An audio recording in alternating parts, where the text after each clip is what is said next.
Prabowo Gibran. Saya mulai diskusi dari Prof. Sulis dulu. Prof, ini ada amicus curiae dan Prof menjadi yang menginisiatori. Betul ya? Salah seorangnya. Salah seorang dari 303. Kenapa 303 itu? Begitu saja dibuka dan kemudian yang datang 303 dalam 3 hari lah kira-kira. Oh, tidak punya maksud tertentu ya? Tidak. Oke, tapi isinya apa sih amicus curiae dari Prof. Sulis? Ya, sebetulnya kan itu tujuannya adalah memberi bahan pertimbangan bagi para hakim MK. Lalu isinya adalah analisis akademik terhadap pasal-pasal yang terkait dengan pemilu gitu ya.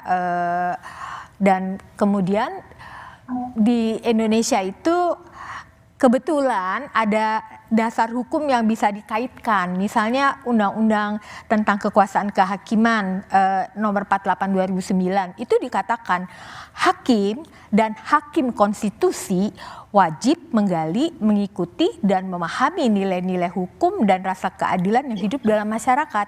Jadi amicus curiae itu sebetulnya abstraksi, konseptualisasi dari keresahan masyarakat yang begitu banyak. Oke, tapi isinya apa? Petitumnya apa kalau boleh tahu? Ya, jadi ingin agar hakim Mahkamah Konstitusi itu memberikan keadilan yang sifatnya tidak hanya prosedural formal, keadilan technicality saja, tetapi adalah keadilan substantif karena Mahkamah Konstitusi itu adalah avant-garde, penjaga terdepan dari konstitusi, sehingga seharusnya undang-undang di bawahnya yang tidak berkesesuaian dengan konstitusi, baik soal-soal substansi maupun prosedural formalnya bisa dikesampingkan agar sungguh-sungguh memberikan putusan yang adil secara substansial, dan itu diharapkan oleh 200-an juta pemilih yang ikut di dalam TPS kemarin. Baik, Prof. Sulis. Saya pindah ke Prof.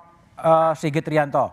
Prof. Sigit juga dari Jogja juga mengajukan amicus curiae ya, Prof. Sigit? Ya, kita bersama dengan beberapa teman dari Fakultas Hukum, kita mengajukan amici curiae juga, Mas. Oke. Yang isinya adalah? Pertama begini, Mas. Jadi kenapa kita menyusun amici curiae ini, karena ini bagian dari dan merupakan kelanjutan dari gerakan intelektual kita yang selama ini kita lakukan. Yang kita peduli terhadap kepentingan publik ataupun public interest. Nah, sekarang karena ada proses adjudikasi yang sedang berlangsung di Mahkamah Konstitusi, maka kesempatan yang ada bagi kita adalah mengajukan amici curiae ini. Sedangkan kalau kita bicara filosofi maupun substansinya, amici curiae yang kita susun itu sebenarnya filosofinya beyond the electoral contestation. Artinya kita tidak terpaku atau tergantung pada hasil ataupun siapa yang menang dan kalah dari proses politik. Tetapi yang kita inginkan adalah bagaimana kita mendapatkan rujukan hukum dan standar institusi yang berlaku saat ini dan masa depan ketika kita membangun demokrasi, melaksanakan demokrasi itu dengan institusi yang berintegritas, kredibel, dan berorientasi ke masa depan. Hal-hal teknis tentu kami uraikan di dalam amici curiae itu, dan tentunya kami berharap itu menjadi pertimbangan dan rujukan bagi para hakim di Mahkamah Konstitusi. Kenapa demikian? Karena kita melihat sebenarnya proses ini tidak berdiri sendiri, karena sebelumnya sudah ada keputusan Mahkamah Konstitusi nomor 90 yang itu semua kita tahu menimbulkan kerusakan hukum dan kerusakan etika yang ada di dalam sistem hukum maupun di dalam sistem bernegara kita.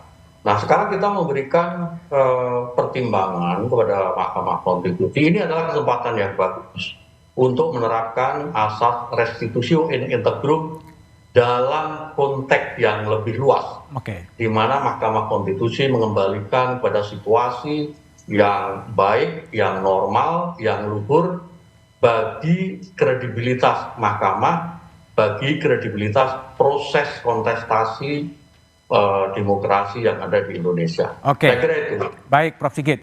Oke, saya ke Pak Hamdan juga ya. Pak Hamdan meskipun di Timnas Amin tapi juga pernah berada sebagai orang nomor 1 di Mahkamah Konstitusi. Ini ada gejala amici curiae yang diujukan oleh UGM dan juga Salemba. Apa yang Anda baca sebetulnya?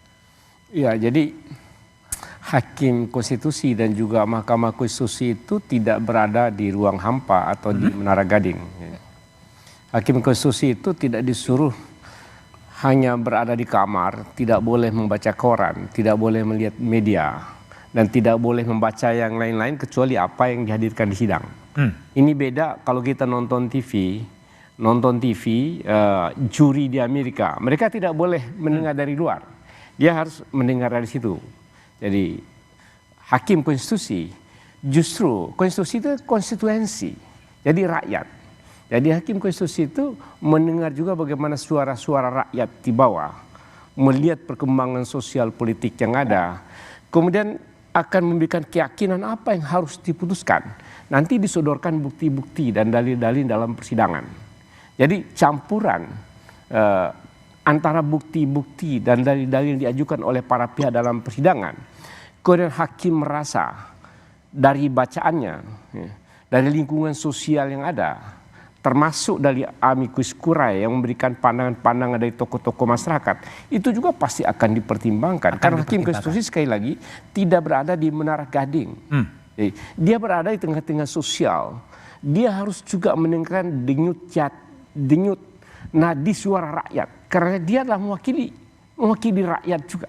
Dia diamanatkan oleh rakyat untuk duduk situ menjaga denyut konstitusi agar konstitusi itu berjalan dalam relnya yang dicita-citakan dalam rangka meluruskan, mengguidance jalannya negara. Kalau negara, pemerintah yang merepresentasikan negara menjalankan yang agak di luar rel konstitusi, Hakim Konstitusi punya hati. Punya hati, ini harus kembalikan ke relnya. Kalau ada yang salah harus diluruskan. Nah, ini fungsi Mahkamah Konstitusi. Jadi bukan seperti pengadilan biasa. Ini pengadilan konstitusi. Jadi jauh lebih luas dari bayangan orang tentang pandangan hakim pengadilan pidana atau hakim pengadilan perdata. Ini adalah public court. Jadi hukum hakim yang presentasikan kepentingan publik, kepentingan negara jangka panjang dan kelanjutan generasi-generasi. Jadi ini karena itu putusan Mahkamah Konstitusi adalah putusannya juga sangat berpengaruh ke depan, ke generasi dan penyelenggaraan pemerintahan.